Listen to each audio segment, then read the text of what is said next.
2023 Crime Family Entertainment, and we back up in this. That's right. Shout out to everybody out there supporting, subscribing, hitting the like buttons, playing it, sharing it. We've been having a very successful last few weeks, so I want to give a shout out to you guys. It wouldn't be possible without you guys. We started this podcast, Mr. Criminal, on air live with the intention to highlight our community and people doing big things.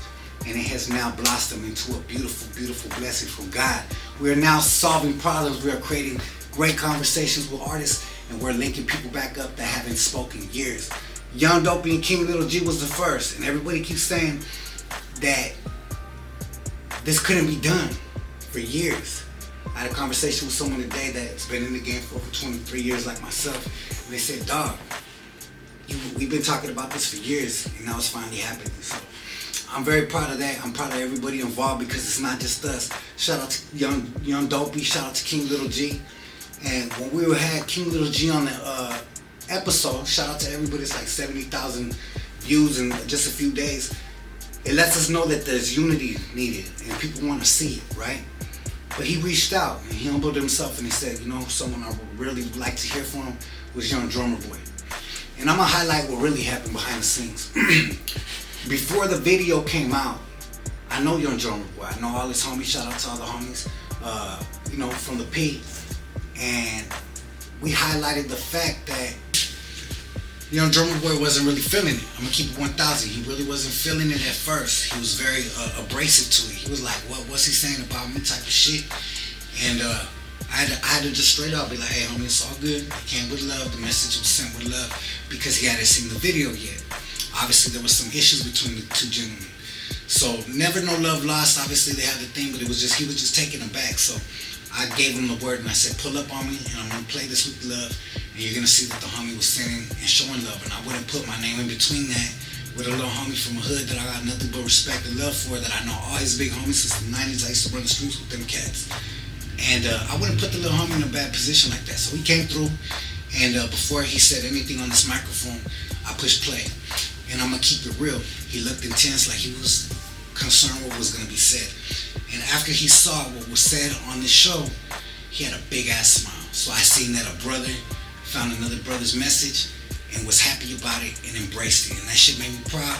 It made our team proud that we were able to solve that. Now the next thing, I'm going to speak on two things.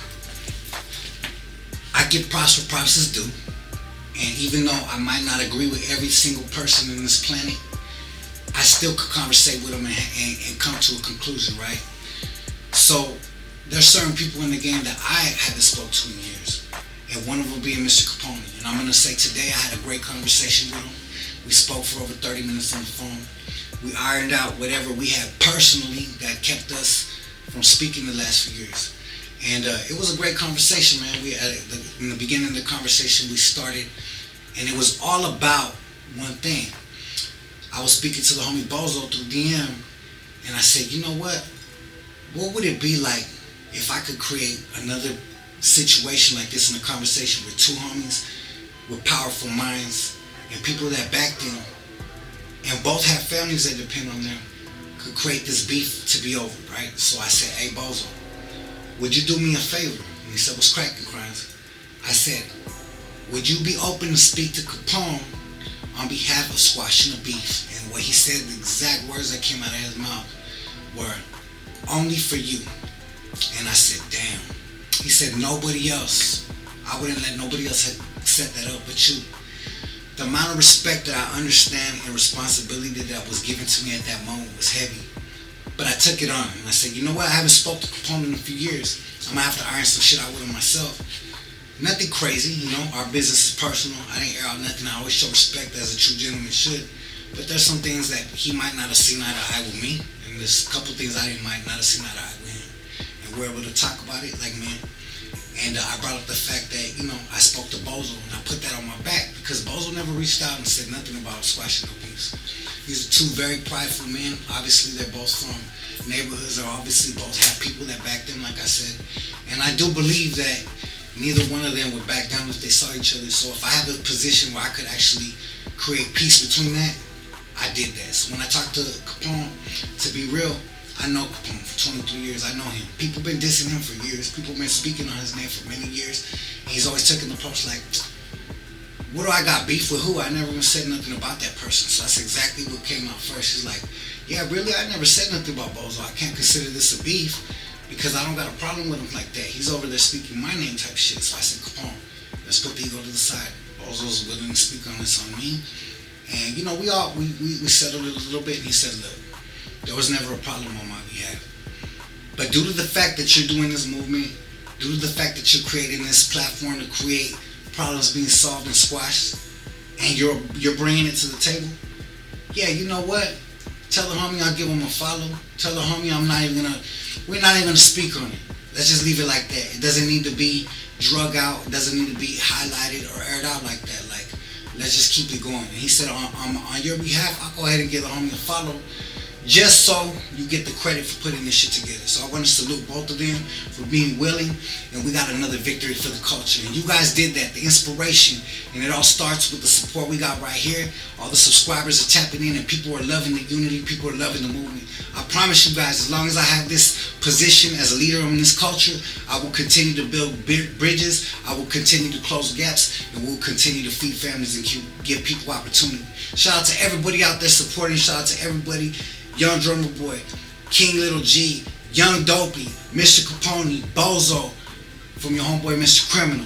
We just getting started, baby. Anybody else got some problems, tap in. You can put the problem on me. I ain't tripping.